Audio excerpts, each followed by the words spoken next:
All right, our next chapter for Fallout is called Time to Start. Soon after coming home from Europe, John and Jackie Kennedy were sitting in the Oval Office when the Soviet ambassador to the United States stepped into the room, flanked by two members of his staff. In one staffer's arm was a fluffy white puppy. The president stared at the dog and then turned to his wife when he heard her gasp. I was only trying to make some conversation, she whispered. The Soviet ambassador introduced Panchkika, daughter of Stelika, who had orbited Earth in the Soviet spacecraft. Panchkika, the ambassador explained, was a generous gift from Nikita Khrushchev to the Kennedys. Of course, the dog was also a poke in the eye, an adorable reminder of Soviet victories in the space and the rocket race. Kennedy thanked the ambassador, and then he sent the puppy to the military hospital to be checked out for hidden messaging listening devices. She came back clean. In the Ministry of Defense building in Moscow, Oleg Pensky shut himself in a room of secret files. He jammed a chair under the doorknob. He took out his mini Minex camera, opened a folder with technical specs of Soviet missiles, and began snapping pictures. On the afternoon of July 2nd, Penskevsky took a break from the office and walked to a nearby park. He strolled along a tree-lined path, taking in the details: retired people on benches, mothers and children, vendors selling ice cream. She'd be here somewhere, he knew, and that was her code name.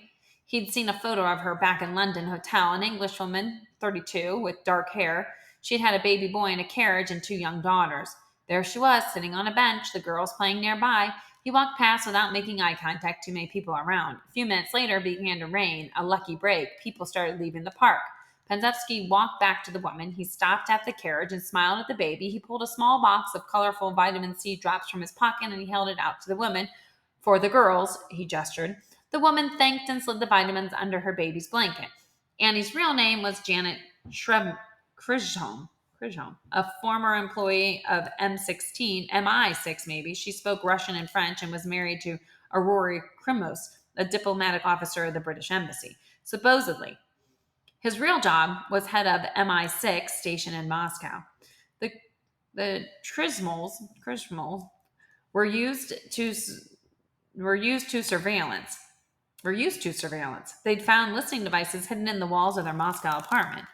House cleaners openly went through their drawers. Janet fired the first one she caught, but what was the point? They were working for the KGB, she realized.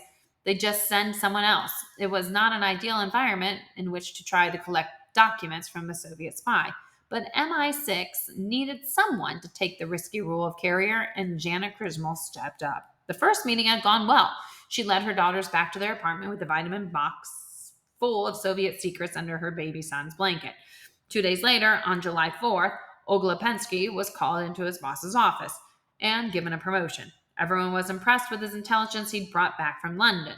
Prensky was told he should plan more of those friendly tours of the cities of the West. Prensky promised to get right on it. He was now in the rare position of being a double agent. Both sides trusted him. Both sides were sure he was working for them. You know, John Kennedy told his guests, they have an atom bomb on the third floor of the embassy. The president had invited a few friends to dinner. Knowing his love of spy novels, they figured he was joking about the Soviets having an actual fission device hidden in the Soviet embassy in Washington. Kennedy wasn't joking. The Soviets had sneaked in the parts, he said, and assembled them in the embassy's attic.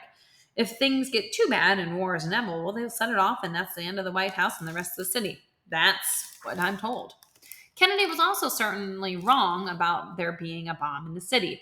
It's probably another example of the big eyes of fear, but the fact that he believed it tells us a lot about his state of mind in the summer of 1961. The Cold War was heading in a terrifying direction. Ever since the low bow, he said with that summer, when men had developed new weapons and stockpiled them, somebody has come along and used them. I don't know how to escape it with nuclear weapons. On July 10th, in the Oval Office of the Kremlin, Nikita Khrushchev spoke to a large group of party leaders, military officers, and atomic scientists. It was time, Crenshaw decided, for the Soviet Union to resuming testing of the hydrogen bomb. The Soviets were behind America in terms of the might of their arsenal. The ongoing embarrassment of East Berlin was also a factor. How could they convince the world of the wonders of communism when people were leaving by the thousands? Something had to be done to strengthen the Soviet position. Crenshaw announced his decision. It was not up for discussion. Adriel Sakharov, the scientist who led the Soviet hydrogen bomb program, borrowed a piece of paper from the scientist next to him. More tests, he wrote, and even more powerful bombs would only make the world more dangerous for everyone. He passed the note to Crenshaw. Crenshaw glanced at it and then at Sakharov. An hour later, they took a break for wine and caviar. Crenshaw stood to make a toast. Sakharov writes that we don't need tests, he began, holding up the piece of paper, but Sakharov goes further. He's moved beyond science into politics. Here he's poking his nose where it doesn't belong. Powerful men stared down at their plates. Andrei Sakharov was utterly alone.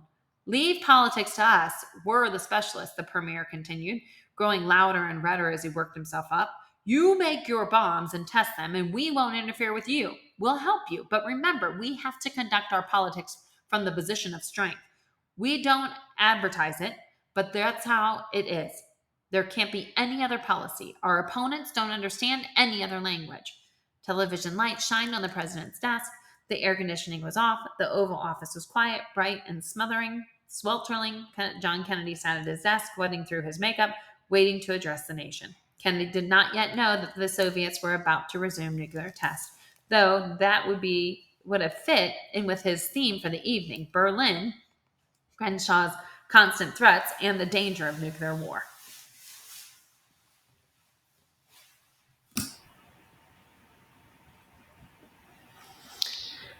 West Berlin, Kennedy told the American people, was the great testing place of Western courage and will.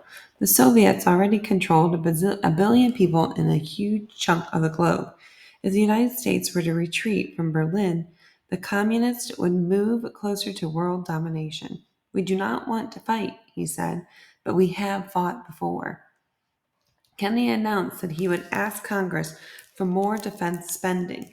Planes with hydrogen bombs would be on alert at all times. An attack upon that city, he said, of West Berlin, will be regarded as an attack upon us all, which brought him to the larger point he needed to discuss. In the thermonuclear age, any misjudgment on either side about the intentions of the other could rain more devastation in several hours than had been wrought in all the wars of human history. In this frightening new world, each American had a new responsibility. Know what to do in case of nuclear war. Do your part to help the country live on. In the event of an attack, Kennedy said, the lives of those families which are not hit in the nuclear blast and fire can still be saved if they can be warned to take shelter and if that shelter is available.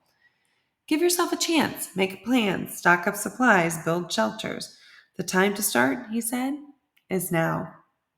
Americans who had been listening to the warning about nuclear war for 10 years got the message. The sales on shelves shot up after Kennedy's speech. Also, canned food, bottled water, guns, and Geiger counters to measure radiation.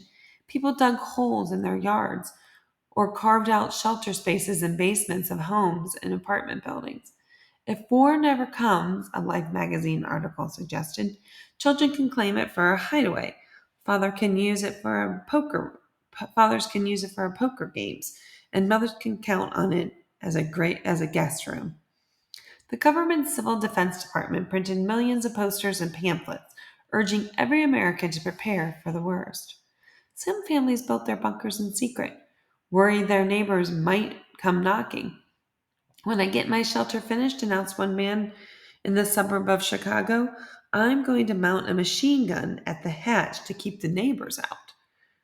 A civil defense official in Las Vegas, Nevada, recommended the formation of 5,000 man militia, not to fight Russia, but to beat back Californians who might arrive once the bomb began to fall. The United States is openly preparing for war, Radio Moscow beamed to the world shortly after the president's speech. If a third world war breaks out, no ocean will protect America. It is very dangerous to play with fire in the age of the hydrogen bombs and the ballistic rockets. The Soviet Union, meanwhile, went on openly preparing for war. tens of thousands of government officials worked to teach the entire population what to do if the Americans attacked. Average Soviet citizens had no money for private bunkers, so the focus was on building public shelters in the basements of large buildings. If the warnings sound, Soviet civil defense planners explained, up to 2 million people could fit into the subway tunnels under Moscow.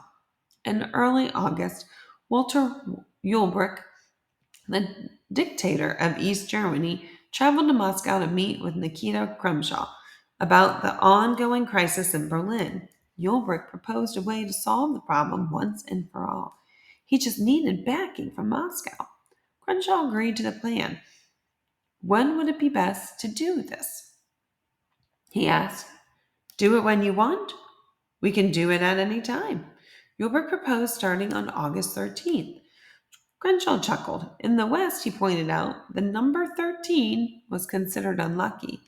For us, he added, it would be a very lucky day indeed.